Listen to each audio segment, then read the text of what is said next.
Hello, I'm Erica Sargent. Here are stories making news at this hour. The excitement over Loyola is not contained to Chicago. Vince Girasoli found fans in Rome today. Hi everyone, it's CBS 2's Vince Girasoli. A lot of folks here in Chicago very excited for the Loyola Ramblers as they head to the Elite Eight this weekend. The Cinderella story continues, but there are international celebrations. I want to show you something from Rome. You know, Loyola has a campus in Rome, and the students at the Felice Center there, the Rome campus, were celebrating at an Irish pub, watching the game, watching the Ramblers win over Nevada in 69-68 score.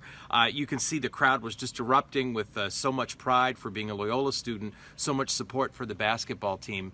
And these students say, yes, they're a world away, but they are keeping Loyola and the Ramblers near and dear to their heart. We spoke specifically to a young woman named Ola Wysocki. She graduated from Loyola. She's now as Director of Student Life at the campus in Rome. She says everyone is just so excited to see how the basketball team is doing. So not only making us proud here in Chicago, but all across the world. A suspect is in custody after an elderly woman was shot and killed and a teenager was critically injured in a stabbing in Bronzeville. Here's Roseanne Tejas with that story. I'm on 37th Place and Michigan, the scene today of a shooting in a building over here. Police tell me an elderly woman was shot to death today.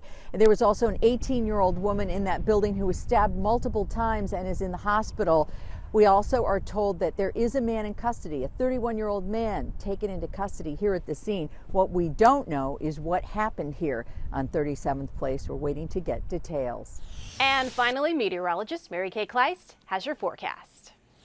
We are tracking a storm system across the plains that could bring snow into the picture for some of us tonight. What's interesting to see is that the weather alerts expand all the way from the Dakotas through Minneapolis, through Chicago and Cincinnati. But really for Chicago, it's the far western and southwest suburbs. So it's a winter weather advisory for DeKalb and down into Will County, but a winter storm warning if you're in Grundy County or LaSalle. And that really doesn't start till overnight. So after about 3 a.m., we could see some accumulation from this moisture as it moves in. The problem is it's going to be fighting a very dry, low-level flow out of the northeast. So that's why I'm thinking most of metro Chicago won't see anything at all. The height of this is going to be falling over eastern Iowa. But again, as you get into the Quad Cities and then sneak a little closer to places like Ottawa or Sandwich in LaSalle County, that's where we could see the focus for some heavier snow to line up. Otherwise, our model is showing minimal amounts here through Aurora, DeKalb, and Joliet, and practically nothing as you get closer to the lakefront.